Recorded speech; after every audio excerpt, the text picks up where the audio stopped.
myself Dr. S.K. Garg. Today I will discuss the blood and cardiac cycle.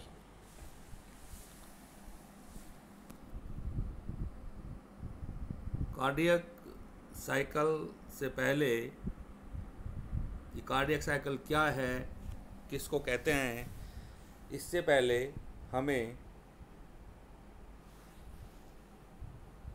Heart के बारे में पता होना चाहिए। What is heart? मैमल्स में हार्ट ट्रायंगुलर, कोनिकल व मस्कुलर ऑर्गन होता है। यह मेसोडर्म से विकसित होता है।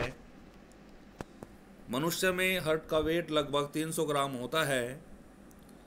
हार्ट बाहर से पेरिकार्डियम से घिरा रहता है और अंदर की ओर एक दूसरी लेयर से घिरा रहता है जिसको एपिकार्डियम कहते हैं, और इन दोनों लेयर के बीच में एक लिक्विड भरा रहता है जिसको पेरिकार्डियल लिक्विड कहते हैं, जो हार्ट को नम रखता है, बाहरी चोटों से बचाता है, वह बीटिंग के समय जो फ्रिक्शन होता है उससे बचाता है।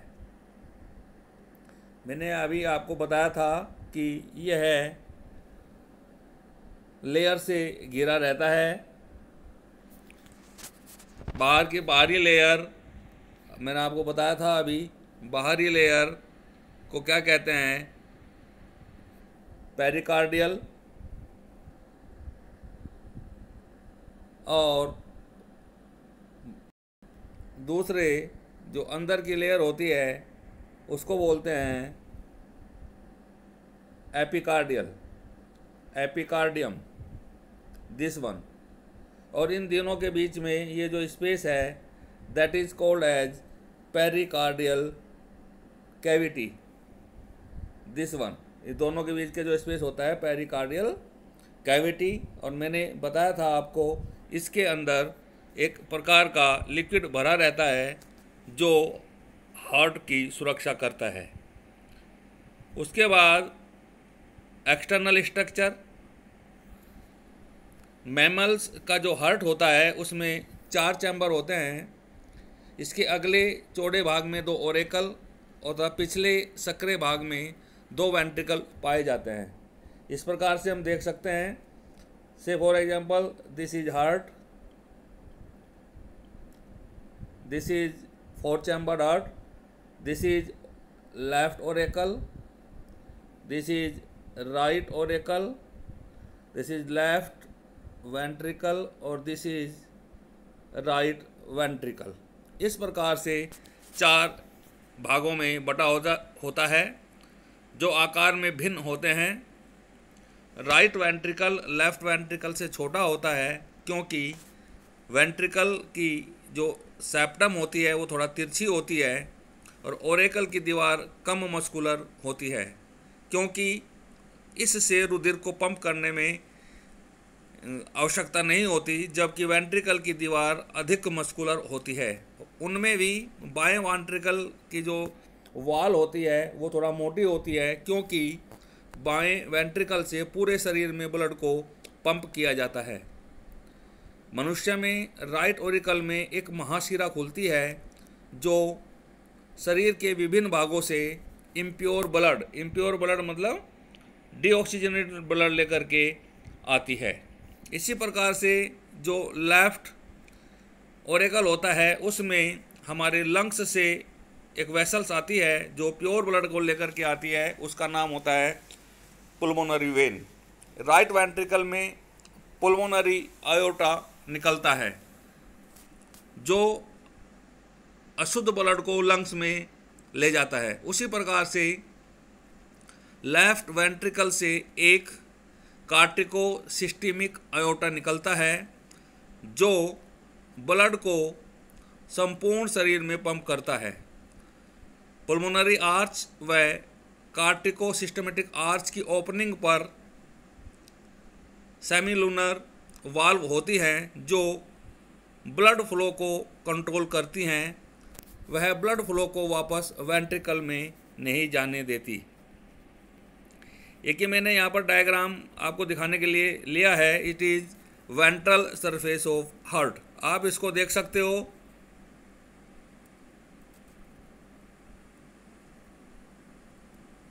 This is left atrium, right atrium, left ventricle, right ventricle, और दिस इज, ये आप देख सकते हो। इनसे ये जो left common artery, left subclavian, carotid systematic arch जो वेंट्रिकल से निकलती है नीचे से, और इस प्रकार से ये सारी की सारी जो हैं वेसल्स इसके अंदर से निकलती हैं। और ये this is the dorsal aorta, this one dorsal aorta, this is post caval vein. ये जो पोस्ट केवल वेन है ये पोस्टीरियर भाग से डीऑक्सीजनेटेड ब्लड को राइट ओरिकल में ले जाती है। इसके बाद मैंने एक दूसरा इंटरनल स्ट्रक्चर ऑफ हार्ट, इसमें क्या होता है, हार्ट की वाल कार्डियल मसल्स के द्वारा बनी हुई होती हैं। यह मसल्स जो होती हैं शाखित, रेखित व इनवॉलंटरी प्रकृति की होती है। इनवॉलंटरी मतलब हम अपनी इच्छा के अनुसार इसको कंट्रोल नहीं कर सकते। राइट ओरिकल में अलग अलग क्षेत्रों द्वारा प्री एंड पोस्ट केवल वेन्स खुलती हैं। प्री अग्रभाग से और पोस्ट पक्ष भाग से ब्लड को लेकर के आती हैं। पोस्ट केवल वेन के छिद्र पर एक वाल्व होती है जिसको यूस्टेकियन वाल्व कहते हैं। इंटर ओरिकुलर सेप्टम, जो इंटर ओरिकुलर सेप्टम होता है जो दो ओरिकुल को बांटता है, उस पर एक अंडाकार आकृति का गड्ढा होता है जिसको फोसा ओवेलिस कहते हैं। एम्ब्रियोनिक स्टेज में इस स्थान पर फोरमेन ओवलिस नामक छिद्र पाया जाता है जो लंग्स के एक्टिव होने के बाद बंद हो जाता है, तो उसी का यह इम्प्रेशन होता है। लेफ्ट ओरिकल में पुल्मोनरी वेन खुलती है जो लंग्स से pure blood means oxygenated blood लेकर की आती है। यह दोनों वेन्स एक ही छिद्र के द्वारा लेफ्ट ओरिकल में खुलती हैं। उसके बाद राइट ओरिकल में राइट परिकेवल वेन के छिद्र के पास एक छोटी सी घुंडी के आकार की रचना होती है जिसको SA नोड कहते हैं, साइनो ओरिकुलर नोड कहते हैं। ऐसे नोड को साइनो ओरिकुलर नोड कहते हैं। इसी को पेस मेकर भी कहते हैं। इसमें बहुत छोटे छोटे मसल्स के तंतु निकलकर ओरिकल की संपूर्ण दीवार में फैले रहते हैं, जो मैं अभी आगे डायग्राम में आपको समझाऊंगा। यह तंतु ओरिकल को संकुचन देने का काम करते हैं। इसी प्रकार से एक दूसरी नोड होती है जिसको एट्रियो वेंट्रिकुलर नोड या शॉर्ट में AV नोड कहते हैं, जो कि इंटर ओरिकुलर सेप्टम पर नीचे की ओर राइट साइड में होती है। AV नोड से एक मसल्स का समूह निकलता है जो इंटर वेंट्रिकुलर सेप्टम में आगे बढ़ता है।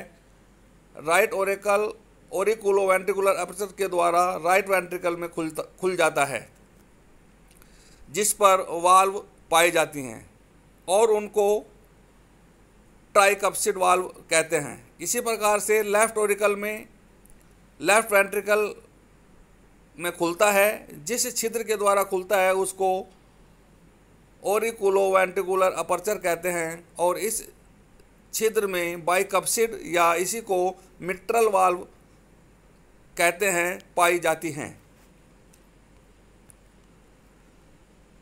बाइकप्सिड व ट्राइकप्सिड वाल्व दोनों ही रक्त को ओरिकल से वेंट्रिकल में आने देती हैं, परंतु वेंट्रिकल से ओरिकल में ब्लड को नहीं जाने देती। इंटरवेंट्रिकुलर सेप्टम में मसल्स का समूह पाया जाता है जिसको बंडल ऑफ हिज कहते हैं। यह शाखित होकर दोनों वेंट्रिकल्स की एंडोकार्डियम लेयर में एक जाल बना लेते हैं जिसको पुरकिंजे फाइबर कहा जाता है। मैंने आपको अभी बताया था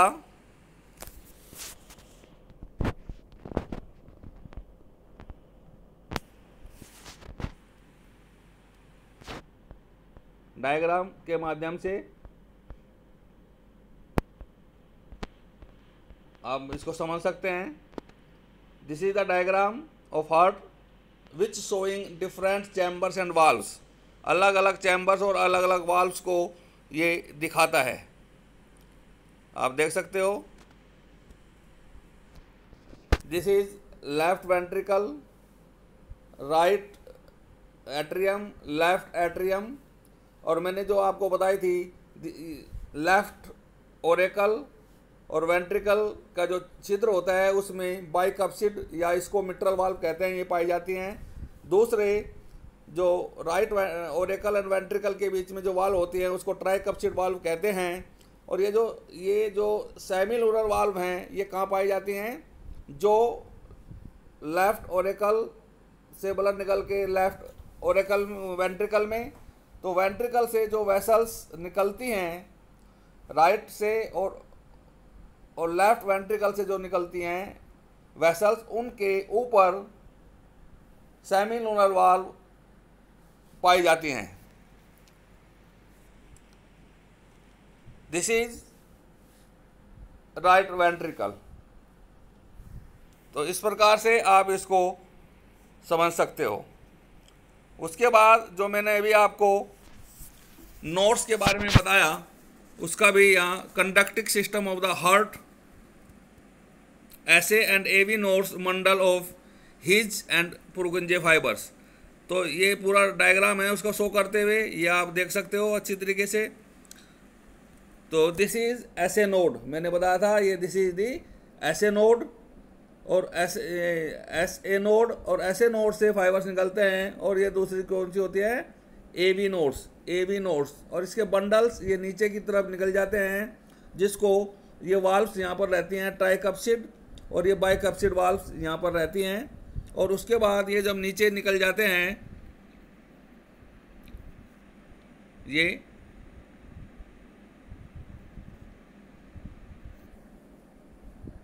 ये बंडल ऑफ हिज, और this is the fibres of Purkinje. इस प्रकार से ये पूरा का पूरा जो है संवेदन सिस्टम हार्ट का चलता है।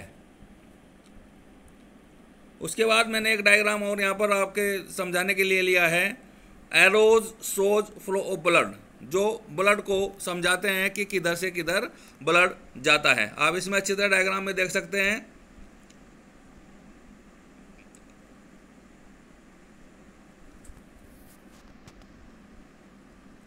ये पुल्मोनरी आर्टरी है, दिस वन पुल्मोनरी आर्टरी, और पुल्मोनरी आर्टरी जो है ब्लड को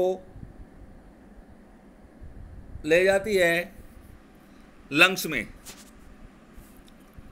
उसके बाद ये आपको दिखाई दे रही हैं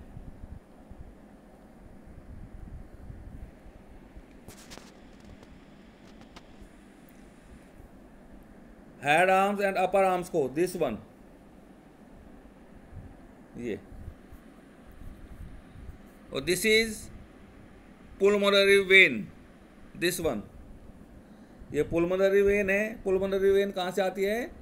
लंग से आती है, प्योर ब्लड लेकर के, ऑक्सीजनेटेड ब्लड लेकर के, जो लेफ्ट ओरेकल में ब्लड को लेकर के आ जाती है। उसी प्रकार से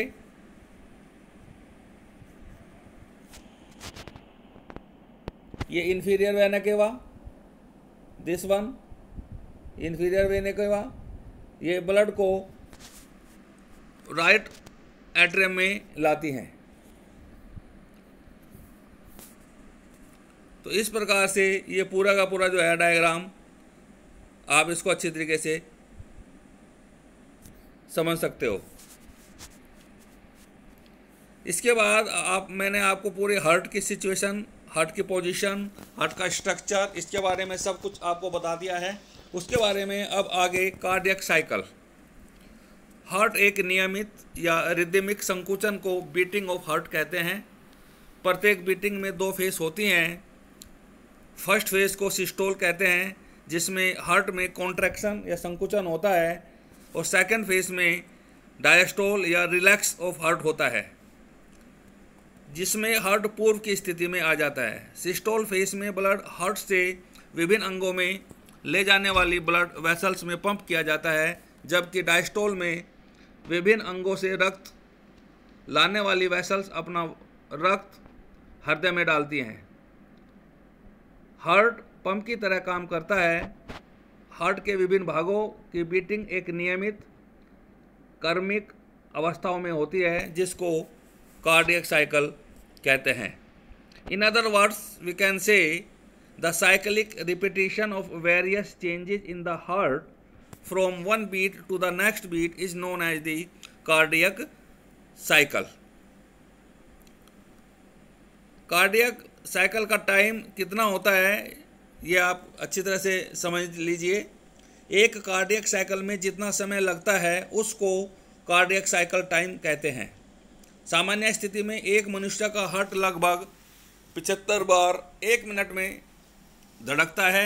इस प्रकार से एक हार्ट बीट का समय 0.8 सेकंड होता है। तो इस प्रकार से कार्डियक साइकिल प्रत्येक 0.8 सेकंड के बाद में रिपीट होती है। इस प्रकार से कार्डियक साइकिल का टाइम व हार्ट बीट रेट आपस में इनवर्सली प्रोपोर्शनल होती हैं। यदि हार्ट तेजी से धड़केगा तो कार्डियक साइकिल का टाइम कम होगा। एट्रियल सिस्टोल ओरेकल का कॉन्ट्रैक्शन में 0.1 सेकंड का समय लगता है। वेंट्रिकुलर सिस्टोल में 0.3 सेकंड का समय लगता है और हार्ट रिलैक्स 0.4 सेकंड के लिए रहता है। तो इस तरीके से 8.8 सेकंड एक कार्डियक साइकिल में लगती है।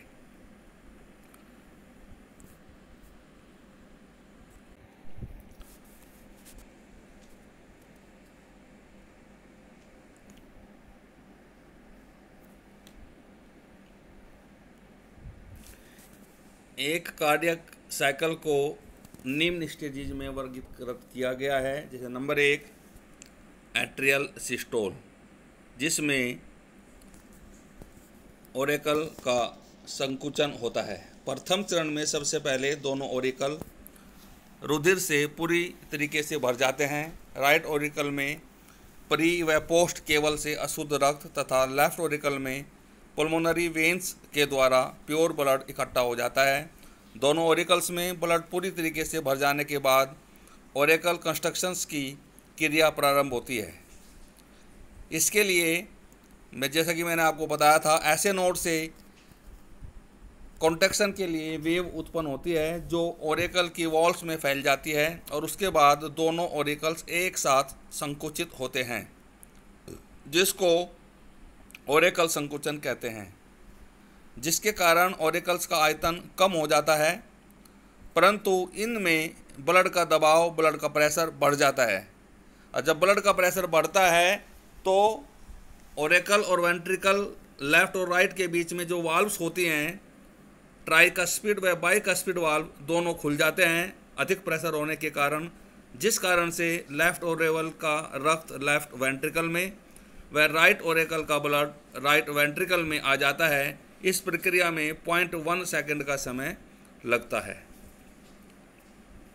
नेक्स्ट जो फेस है that is ventricular systole, ventricular में संकुचन होना।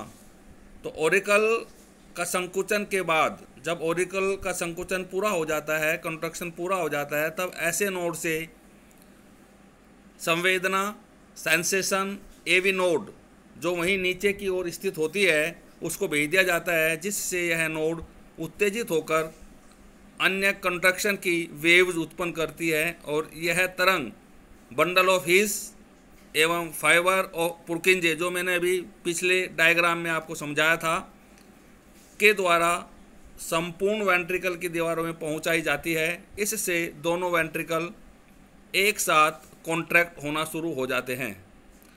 वेंट्रिकल में उत्पन्न दाब के कारण ट्राइकस्पिड व बाइकस्पिड वाल्व बंद हो जाते हैं। इनके बंद होने के कारण हृदय में फर्स्ट ध्वनि सुनाई देती है। जिसको लुब के रूप में LUBB के रूप में सुना जा सकता है। ऑरिकुलो वेंट्रिकुलर वाल्वों के बंद होने पर भी वेंट्रिकल्स का आयतन लगातार कम होता रहता है, जिस कारण दबाव बढ़ता है।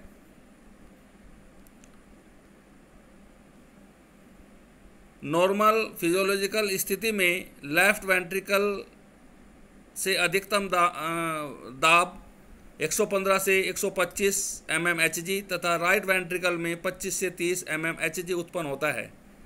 लेफ्ट वेंट्रिकल में इतना अधिक दाब मायोकार्डियम की उपस्थिति के कारण होता है। इतने अधिक दाब के कारण ही लेफ्ट वेंट्रिकल से ब्लड पूरी बॉडी को पंप किया जाता है।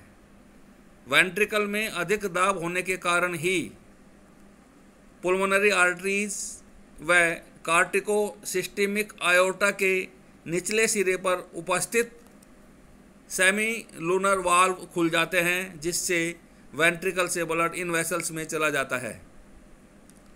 वेंट्रिकुलर सिस्टोल में 0.3 सेकंड का समय लगता है। जैसे ही रक्त वेंट्रिकल से महाधमनी एवं अन्य धमनियों में जाता है, वैसे ही वेंट्रिकल्स में उपस्थित रुधिर का दाब वेसल्स की अपेक्षा कम होने लगता है, जिससे सेमी लूनर वाल्व बंद हो जाती हैं और जिस कारण से सेकंड हार्ट साउंड उत्पन्न होती है, जिसको DUP के रूप में जाना जाता है।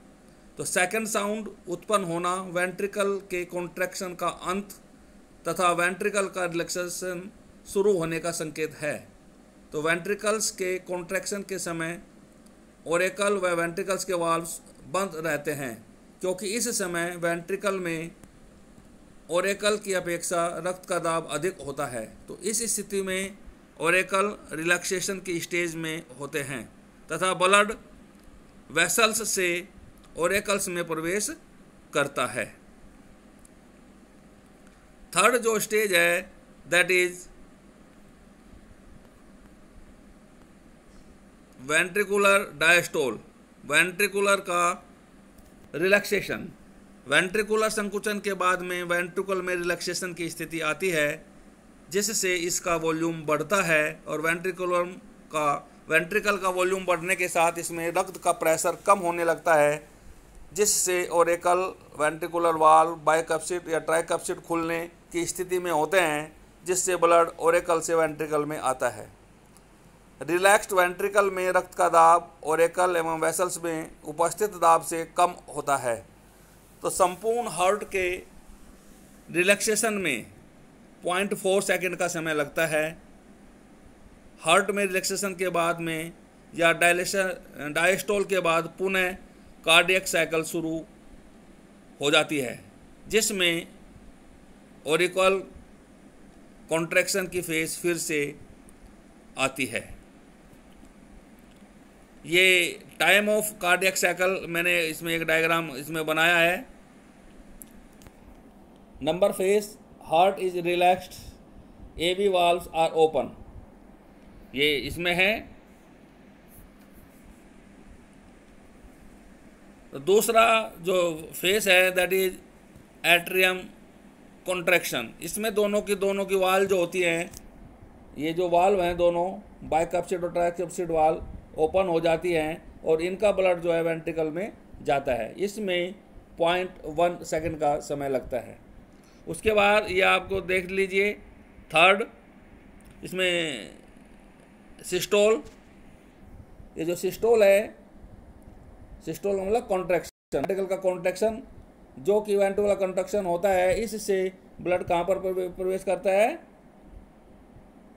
वेसल्स, जो वेसल्स होती हैं जो कहाँ से निकलती हैं? वेंट्रिकल से निकलती हैं। सिस्टेमिक एंड पुल्मोनरी आर्टरी, ये इनके द्वारा जो है ब्लड निकलता है वेसल्स के द्वारा और इसमें 0.3 सेकंड का समय लगता है।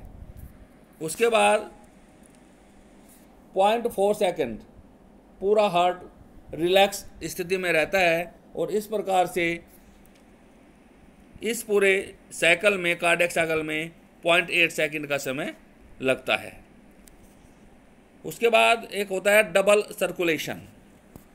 डबल सर्कुलेशन का मतलब होता है the human circulatory system is a double circulatory system, it has two separate circuits and blood passes through the heart twice.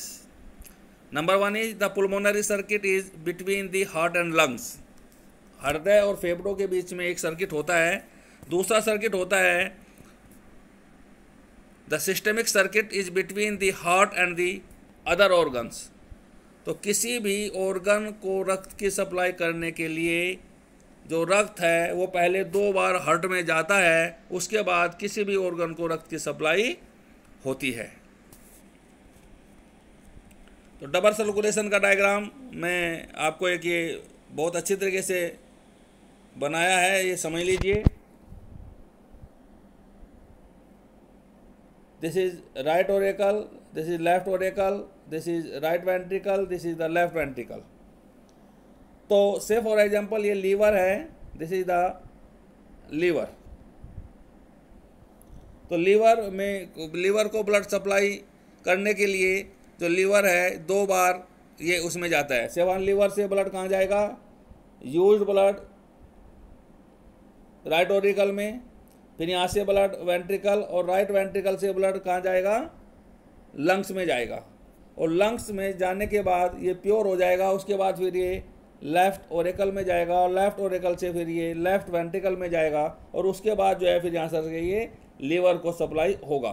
तो लीवर में सप्लाई के लिए हार्ट 2 बार, एक बार लीवर से निकलेगा, इम्प्योर ब्लड जाएगा, फिर इम्प्योर ब्लड लंग्स में जाएगा, फिर लंग्स से प्योर होकर के लेफ्ट ऑरिकल में और लेफ्ट वेंट्रिकल में जाएगा, और फिर वहाँ से लीवर को सप्लाई होगा। तो इस प्रकार से एक ऑर्गन को सप्लाई करने के लिए ब्लड 2 बार हार्ट में जाता है, और इसी को डबल सर्कुलेशन कहते हैं।